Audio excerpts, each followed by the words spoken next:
Hey everyone, welcome back to the Old Van podcast, where I sit in this old van and talk about what it's like living in an old van, etc. For today's video, I'm going to answer a bunch of questions that I received on my last comment section, which was awesome. The engagement was amazing, and I got so many more questions this time. So yeah, I'm going to try to answer them all, and if I don't manage to, I'll definitely save some for future episodes.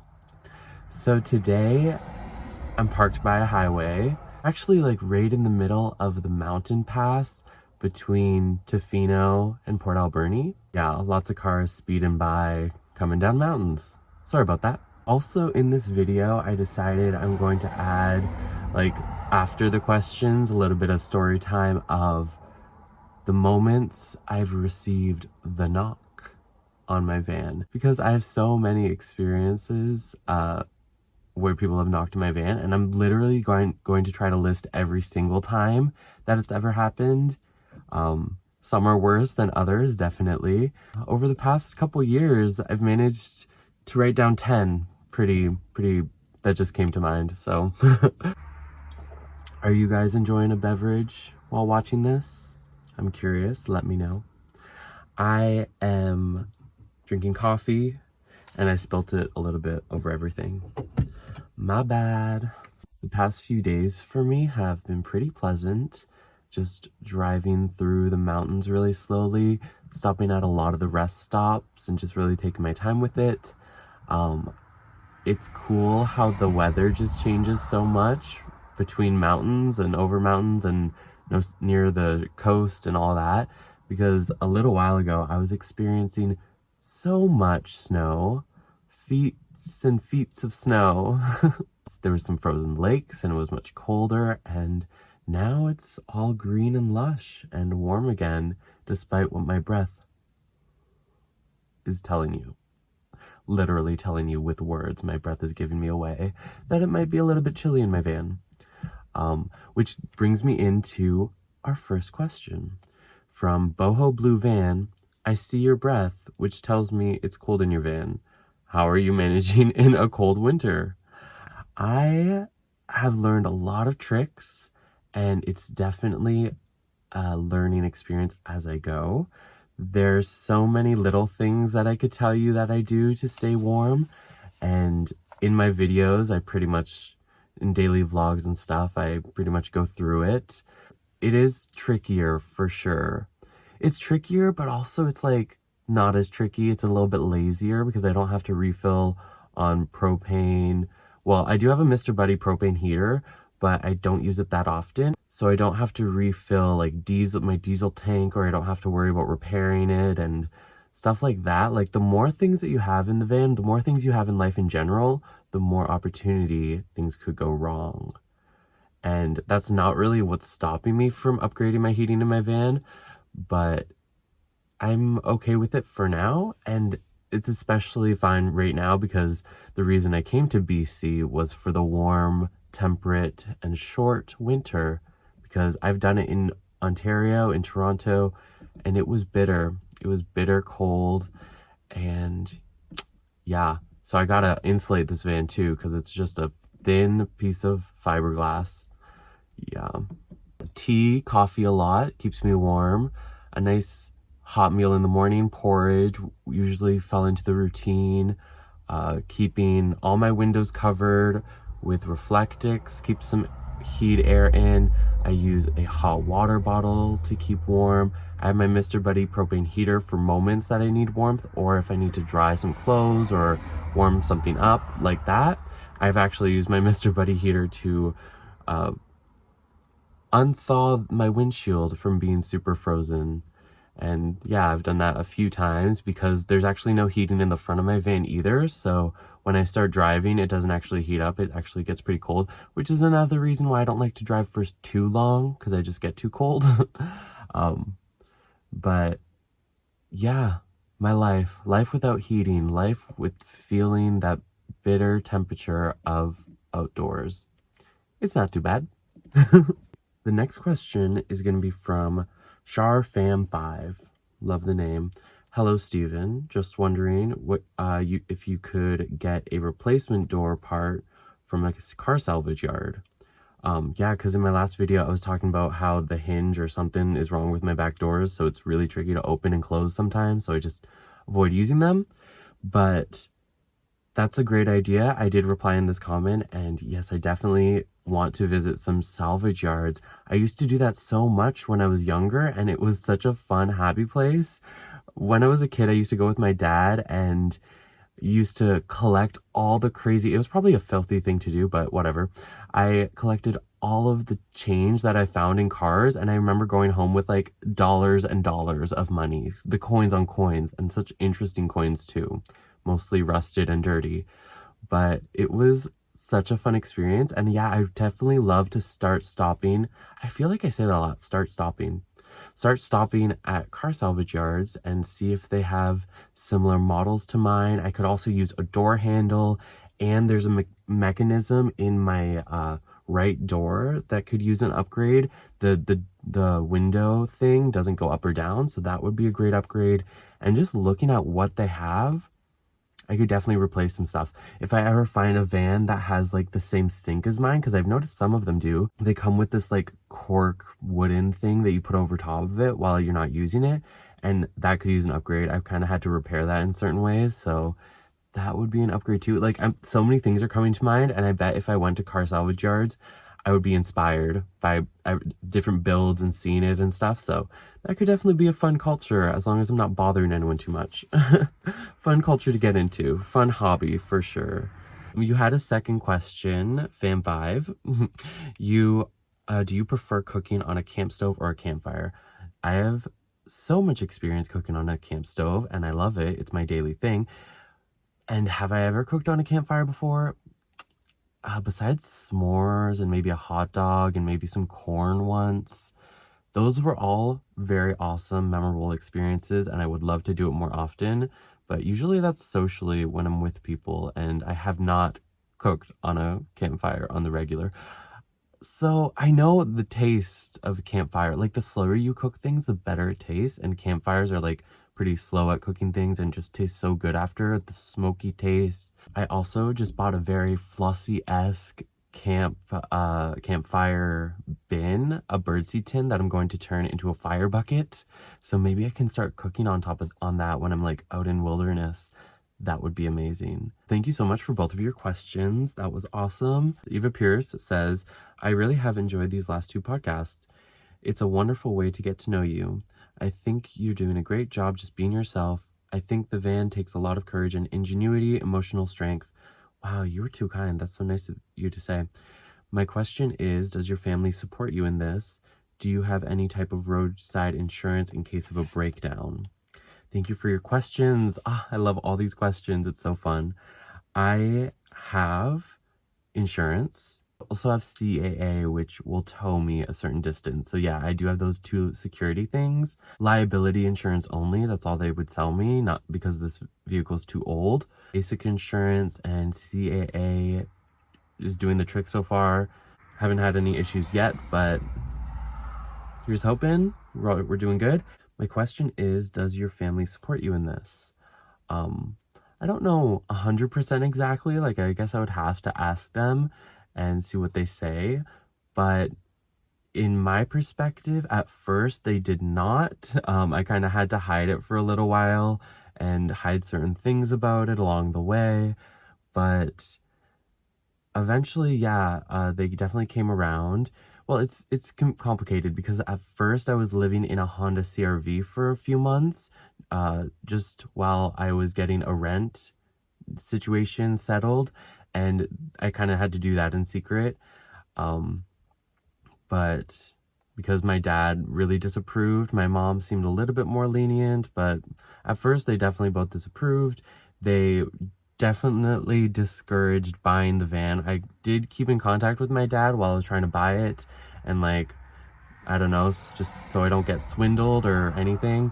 But he was really busy on the days that I got to see the car, and I kind of just did it all myself, and he really tried to convince me not to buy anything. And he even had his friend talk to me and tell me that it's like a bad idea, and it was like, I don't know. Yeah, so at first you really have to be independent to start it on your own. Just be really sure about your decisions and your willpower. But later on, as the time passed, they definitely are on board now. And I think they see more of the benefits. And I think my YouTube channel helps a lot and clarify any misconceptions that they have about it. I know it can totally represent something completely different to that generation. Lynn Iglesias says, I love, love, love pan-fried bananas. Yes, I love them too. I usually pan-fry plantain bananas because they hold up better. I've tried that too and it was really good, but it's definitely more of a meal, like a substantial meal when you do plantains. And you have to cook them longer. Bananas are so, like that, this was not your question. I'm sure you know all this about plantains and bananas. They're also good breakfast in the morning or as a dessert. Okay, nice. I serve it with warm ice cream for dessert. Oh my gosh. I wish I had ice cream more often. Like in a van, it just doesn't work out. In the summer, it's too warm to have to keep ice cream in my van. And during the winter, I don't want to eat ice cream. That also wasn't your question. So your question is, where do you get your design inspirations for your van build upgrade? Oh, that's a great question. Last podcast, I pre-read the questions and I was a little bit more prepared. This time I'm kind of going in blind. So I probably will think of a way better answer in like an hour from now, but that's okay. So I definitely would say that I take inspiration from many different people. Every time I see a good idea, I'm sure to snatch it up. I'm sure to apply it. And that turns my van into like a Mod Podge collection of great ideas, I think. It's definitely grown with time. Recently, I added a arbutus branch as a curtain rod in my van, inspired by Boho Blue Van. Thank you to her. I love some van tours that I've seen on YouTube of really white vans that just look so like white and like simple. A bunch of the decorations I already had. They have been following me around multiple apartments. The curtain color, which it takes a lot of my van, is just in the clearance bin at Fabricland. So I'm just like going with the flow often when it comes to design inspiration. But I love my little star too that I just found at the thrift store. So it's literally whatever I just come across that I add to my van adds that sentimental value as well as aesthetically pleasing. Could upgrade my design because right now I'm just going with that minimalist vibe, but everyone knows that's just a cop out for not having good finds. It just happened organically, but very inspired by YouTube. Next question is from Missy B. Have you ever thought of traveling through the States or are you just planning on staying in Canada? Really love these podcast videos, love the segments, you're quirky as your van, but that's perfect. I love all your comments. You're so kind. Thank you for commenting. Thank you for asking a question, Missy. And I would love to grow through the States. Like, I can't believe that I haven't had more experiences in that part of the world yet because I'm so close and I always have been so close. I've been in Toronto for like my entire life or that area, and that's so close to New York. Why did I never go to New York? I would love to. And I'm like, next time I'm there, I'm like gonna take advantage and get there. But maybe not with my van. I don't know if I would take my van to New York. That would be something, huh? But I was dreaming about going along the Oregon coast while I've been in BC. I don't think that'll happen just because time doesn't work out, but it won't happen this year. Like, it will happen soon, I'm sure. But the Oregon coast, Washington, California would be cool to see for sure, to see what the hype is about and see if I agree with it. I would love to go to Arizona. I hear such amazing things about Arizona. I love rocks. The geology there would be amazing, captivating. I could see myself spending a lot of time there. And if you guys have any suggestions, there's just so much in the States. It's overwhelming. I could spend like 30 years just roaming slowly and just living my life so happily. I could imagine that at least. But until then, there's plenty to see in Canada as well. So Vancouver Island has been the best experience, best land nature experience of my life. And getting to the East Coast would be great too. I just received the stickers you designed today. They're so cute. Thank you for purchasing it as a sticker. I have more for sale if you guys are interested. They're on my Etsy shop, link in the description. And your question is, have you been working on any other art projects lately? Oh, that kind of... Have I? Not really. Yeah, you kind of blindsided me with that question. Art projects. I guess I'm like always trying to think of new sticker designs, and that's like a huge inspiration for my art recently. Just like different perspectives of my van with a little bit of lettering. So fun to do, so fun to conceptualize. But besides that, I have been drawing a lot in my notebooks. I'm working on a D&D campaign, and I have a map going on, and I'm adding to it, and just like different scenes that I'm planning and I love it working on that visually, just with doodles and drawing. So it's not refined art, and it's just like sketchy and fun, but it's colorful and exciting. And yeah, I've been doing that the past few mornings. So maybe I should just get a job, but that's been really fun. And that's art. That considers art, right? Besides that, art projects. I'm dying to get back into resin. You guys know this. I'm been stuck because of the winter, and I just need some warm weather and some space to do that. Thank you for your question. Priscilla asks, love the bright colors and creativity of the van. Thank you. Question for your next podcast. Does your cassette player still work? Can I play it for you guys? That would be a fun little segment. This is already running long, but I love that. My cassette player does work. And while I was at my parents' house, I scoured my old stuff for any cassettes, and I brought a few with me. I really don't use it though. I always listen to the radio. The cassette player is actually really, really special to me because the people that I bought this van from, they were musicians from New Orleans, I believe, and I asked them, like, after looking them up and communicating for them for a bit, I looked up their music, and I was so into it. It's just such good vibes. And that song and that cassette that they gave with me, they gave me a cassette and a CD, I've just been obsessed with. Like, I haven't listened to it really since the first few months I had with my van, just because I kind of forgot about it. But whenever I listen to that, I just get such nostalgia, and it's perfect road trip music. It's like folky. I think they're called Mashed Potato Dog Records. So that has been a joy, and yeah, my cassette player does work. So maybe I'll play that for you sometime if I find it. Thank you for your question, Priscilla. I think you asked another question too, but I'm going to save that for the next podcast. Feel free to ask more. Love it. West Coast Lori asks, Stephen, what are your pronouns? Hope you are still exploring Van Isle and loving it. I am loving it, and I'm still exploring. It's awesome.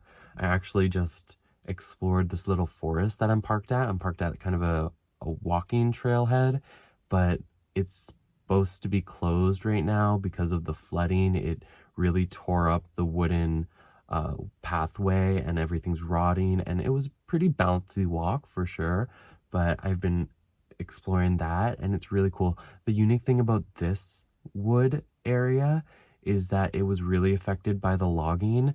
The logging industry just came in here and cut down like all the biggest beautiful trees. Throughout the forest, you see these huge stumps covered in moss, like these ancient bones of these trees is what I see. But then you see a lot of trees growing from them too. It's been enough time that new growth is coming up. Really thin, tiny trees, but they all look beautiful, just stretching out into the sunshine. Like, I got some really good footage of it, so I can't wait to share that in an upcoming video.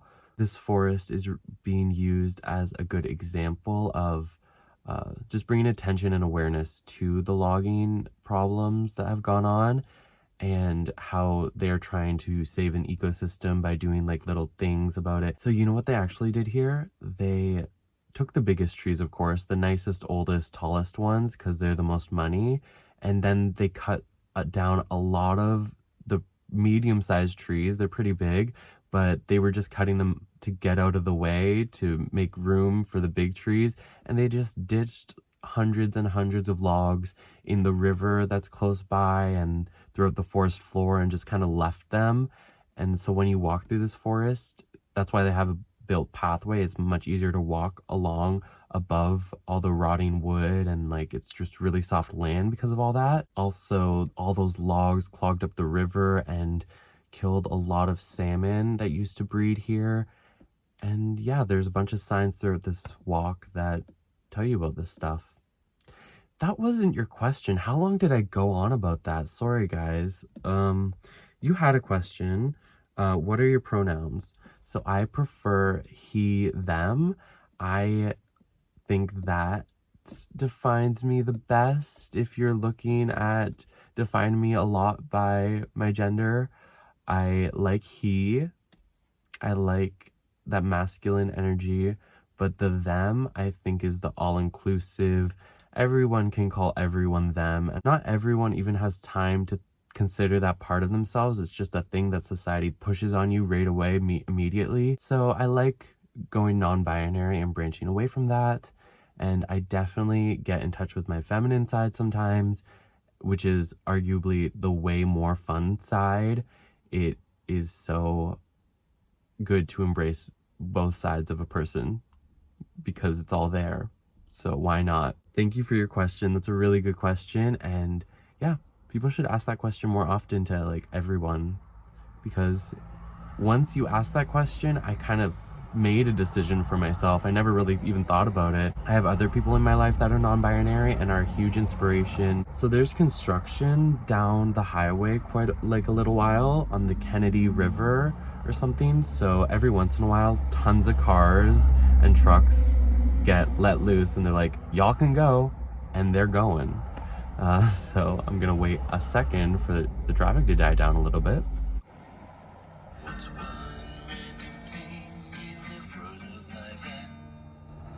Segment time. So let's see. This is a beauty that I haven't shared with you yet. I found this going along Lake Superior. This rock, it was at Pebble Beach in Marathon, Ontario. And this magma looking rock just jumped out to me among all the millions and millions of other huge pebbles and rocks and stuff. I was like, especially when this was wet, it was like glowing red, and I was like, that's so pretty. What is that? And I look closer at it, and it has a little shell fossil in it. So this is something really special to me. I think it's so mystical. I've never found a fossil before, and I just thought it was rare and precious, and it was the perfect find at a beautiful, beautiful area that I can't wait to rediscover again. There's actually quite a few things that I have up here from that area. So this is my little shell fossil, and one day I will find a professor who can transform it into my own living crustacean pet. Okay? Story time for story time.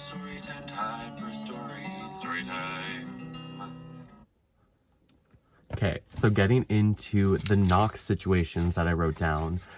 I don't know how long this podcast is running through, but I'm going to go through them very quickly and maybe elaborate more on them in the future. Okay, so the very first time that anyone had knocked on my van was my parents while my van was parked and not even registered or anything, sitting in my parents' property, and I was just doing my thing, and they would knock and once in a while and say hello. That's one knock situation. Does that really count? Okay, maybe not. One time when I was in Toronto, parked right beside a pretty busy park, there were, this was before I even had window covers, so you could just see my curtains like super glowy and bright, like if I had a light on in here, and it was like around 7 p.m. I definitely heard like a bunch of kids just like knock on a window and run away, like, you know, kids after school. It was like at a dog park. It was like so harmless, but it was like, oh, you rascals, you. So I got ding dong ditched in my van in Toronto. One time I did have a friend's surprise visit in Toronto, which yeah, was kind of a surprise. They just knocked on my van and I was like doing my thing, but I told them to text first because I feel so very vulnerable in my van. Like if someone's knocking out of nowhere, I usually just assume it's a bad thing, and I kind of got worked up. But no, a friend came to visit and they knocked, and that was nice. afterwards when I realized it was nothing bad. In Vancouver, I parked by some train tracks and it was very, very sketchy.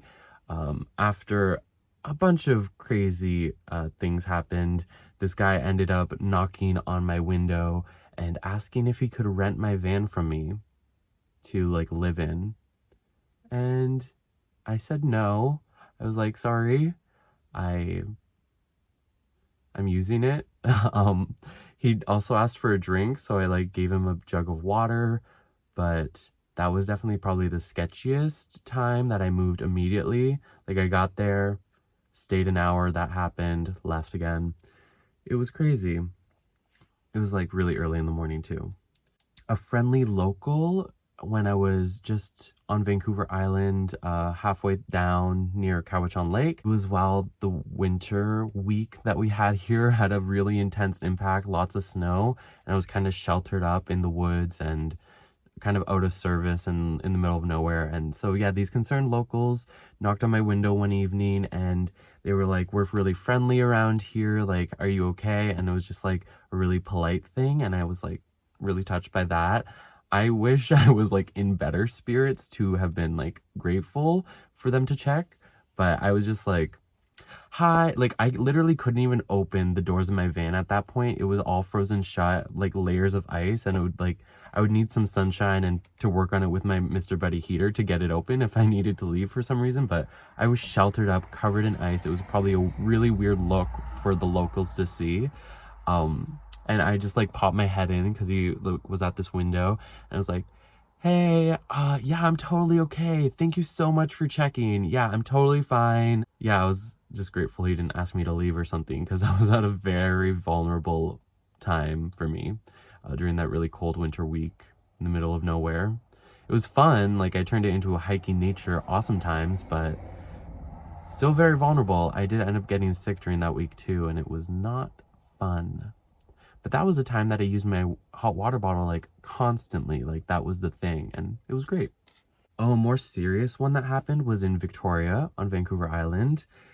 There was a bylaw officer that knocked on my window after a few hours of parking there, giving me all the info about how it's illegal to stay in your van during how it's illegal to sleep in your van in Victoria. And he also asked the question, like, if I had slept in it. And I was like, I didn't sleep in this location, but I did sleep in it somewhere else. And yeah, he was like, the best thing to do is just like deny that you sleep in your van because they want to. I think he was a really friendly guy that would have been like down with anything, but I was just too honest and too like confused on like what's going on. No one usually gets mad at me for just chilling. But yeah, he wanted to point out that it is a law in Victoria. You can't sleep in your vehicle. So after that, I just stayed a lot more low key and spent a few more weeks in the city. Sudbury, while I was in Ontario, there was two moments that I got bothered. Once by a local and then one time by like a property manager at a mall. And both of the times the guys were really nice. The local told me like another spot just over there that I could park, but I was literally only stopped there for just a couple hours. It was just really early in the morning, so they're like, why are you here? But I was only planning to stay there for a couple hours. And then the mall parking lot, I had been there a couple days. I was traveling and trying to get my COVID vaccine like while traveling, so I kept having to reschedule different appointments in different cities like where I was, and it was kind of complicated. So I was trying to stick around long enough to get an appointment. Didn't end up getting it there, got it in Sault Ste. Marie instead. But yeah, I knew I was doing something wrong when I was there, but I was like, this is such a huge parking lot that no one uses. It's like, it really does feel like a shame to me sometimes. And another one, this is actually the 11th one, just because I thought of it, was a little bit recently, just outside of Nanaimo, a pretty sketchy, like not well dressed for the weather girl knocked on my door and was like asking for a ride and like kind of hitchhiking, but also being really sketchy about it and being like looking for a friend and like being weird about it. So that was in the middle of the day though, so I did not have a problem being like, hey, sorry, I'm really busy, but good luck. You know, try to be polite. Oh, and then a little side note, yeah, there's been moments where people like lean on my van and I've literally heard them be like, oh, I hope no one's in here, but like continuously like leaning and like shaking and like just enjoying a baseball game that I was parked at near a park. So I honestly didn't mind that at all. I thought it was really cute and cozy, and I'm like, oh, I'm part of the conversation. We're all just chilling. Um, but have been a couple times in Toronto. I remember at Woodbine Beach, someone bumped into my car, like with their car. And I'm like, you know, it would not hurt my vehicle at all, even if it would like get a little dent, like no one would ever notice. So I wasn't mad at all. Or Toronto, it's hard to parallel park, so no worries, dude. He just drove off anyways. And that is all my experiences with other people touching my stuff, my van. Don't touch my van. Just kidding. Knock, but I prefer the knock that's like do do do do do do do. So that concludes this episode of the Old Van Podcast, episode 3. We answered your questions. We told you a little bit of stories. Let me know if you have more questions, maybe about the stories or a continuation of these questions. It's ideal if you guys want to send a voice memo or an audio clip to my email, Stephenwarrenart@gmail.com, because I would love to hear your voices, and can be a story, a question, advice, etc. I look forward to doing my next episode in a week or so.